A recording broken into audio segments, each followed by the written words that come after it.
evening. What do you want to do tonight? The same thing we do every night, Pinky. Try to take over the world. This is Justin and Erica from YouAreCreators, and we have a very special guest.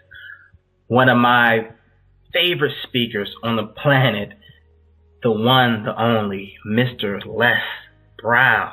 Thank you. It's a pleasure to be on the program with you, and thank you for the kind of impact that you're making and the light that you're bringing and giving people hope at a place where they can come and get tools that can make a dramatic difference in their lives in this new global economy. Thank you. Well, normally I would give a little introduction on who our guest is, but since this is Les Brown, I don't think that we need to do an introduction because everyone knows who Mr. Les Brown is. And to say that they just know who he is would be an understatement. I'm sure everyone has heard a speech or many different speeches by Mr. Les Brown. So we will just jump into the questions. Absolutely. Okay. Yeah, so I've been doing it quite a long time. Oh yeah. Oh yeah. Oh yeah. Oh wow. Okay, so what are some techniques we can use in starting the day motivated, Les? One of the things that we have to be mindful of is that when you start off your day, whatever you hear when you first get up in the morning, the first 20 minutes of the day will affect the spirit of your day. So what's important is developing a ritual where you would discipline yourself to read 30 to 40 pages of something positive every day. 30 to 40 pages, number one. Number two, that you would listen to some audio program. And the reason that this is important is that we want to program our minds. We want to begin to, when we first get up in the morning, to engage our mind in a process that will allow us to get a vision of ourselves beyond our circumstances and mental conditioning. Because when you first wake up, things are going to be put into our minds, either the morning news or what's going on in the newspaper, what's going on in terms of crime that's taking place in our community or what's happening on a global level. And none of those things that will capture your attention are designed to empower you, designed to motivate and inspire you. There's a saying in the journalism, if it bleeds, it leads. And so whatever crime is taking place, that's what they're going to lead with. And so you want to begin to set yourself up to win.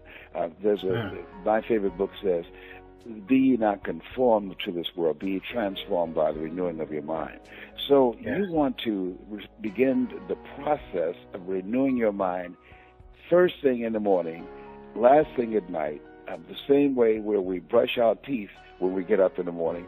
We want to clean our minds. We want to begin to insulate ourselves from the negative bombardment that we're going to be exposed to as we go throughout the day. Perfect. So how can we bounce back from past failures or past defeats? Part of what you have to do is change your programming. One of the things that I've done, because I'm a 19-year cancer conqueror, I made available to people, if they go to lesbrownmotivation.com, I have put together some videos that I'd like for people to watch on a regular basis. Studies have indicated if you watch it every day for 90 days, it has produced 463 millionaires. And so, wow. and the reason that I did this, something is wrong in America that's seen as the land of opportunity, where people try and outrun jeeps barefooted or try and outswim sharks to get to this country seen as the land of opportunity. And more people committed suicide last year than died from traffic accidents. Something is wrong. And I believe that what's wrong is that people are being bombarded with all type of negative, dysfunctional behavior coming through television and over the internet, and it's blurred the vision of what people see as being possible. I just saw, just changing the channels here in the hotel, and Jerry Springer and and two sisters fought over a guide. One snatched the other one's wig off. Well, when you're looking at that kind of craziness day in and day out, then garbage in, garbage stays. Now, people say garbage in, garbage out. No. Garbage in, garbage stays. And so when people are watching that every day, it begins to create a level of cynicism and a dismal mindset, and people begin to suffer from possibility blindness and don't see the wholesomeness of life, the goodness of life, and how they can begin to carve out a life for themselves that is one worth living. Okay. So in one of your books, you talk about choosing our reality. How can we do that? Becoming clear about what it is you want. There's a saying, if you don't know where you're going to end up someplace else. I was talking to a friend of mine the other day, and I said, what do you want out of life? And she said, I want to be happy. I said, okay, what does that look like? And she said, I want to be happy. I said, okay, I got that, but what does that look like?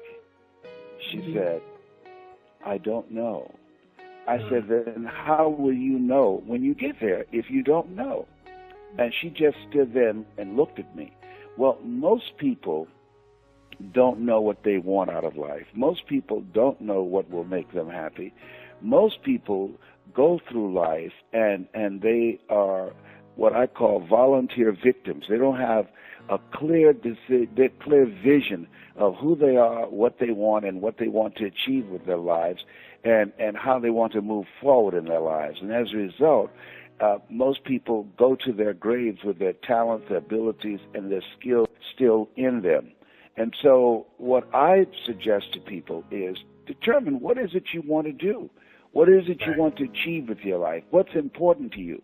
And once you begin to become clear about that, then the next thing that's important is become clear about the kind of person that you must become in order to do that.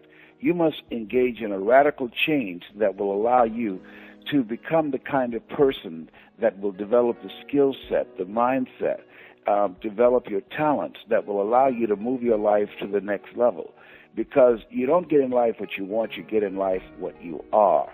And so working on yourself, having a self-development plan, being willing to invest in yourself is crucial in becoming the kind of person that you must become in order to achieve your goals. Okay. Perfect.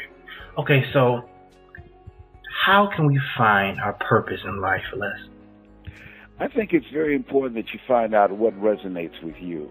One of the things that when I look at my own life, when I was a kid, I remember seeing Malcolm X and the late Dr. Martin Luther King Jr. and Ed Graham, who was a Baptist preacher in Miami, Florida, where I'm from. I remember watching them, and when I would read books and stories about Marcus Garvey, Rise Up You Mighty People, or read various oratorical speeches by Booker T. Washington, judge a man not by what he accomplishes, but what he does to overcome his accomplishment. That these things inspired me, and so I wanted to speak. That was something that was important to me. So find out what resonates with you. Some people it's music, some people it's writing, some people it's art. Find out what is it that people compliment you on. People told me for years, you have a funny laugh. You make people laugh. Or you're very inspiring. You're very encouraging. And so what I believe is we were not born to work for a living, but to live our making. And living our making will make our living. Find out what is it that you get complimented on and what resonates with you.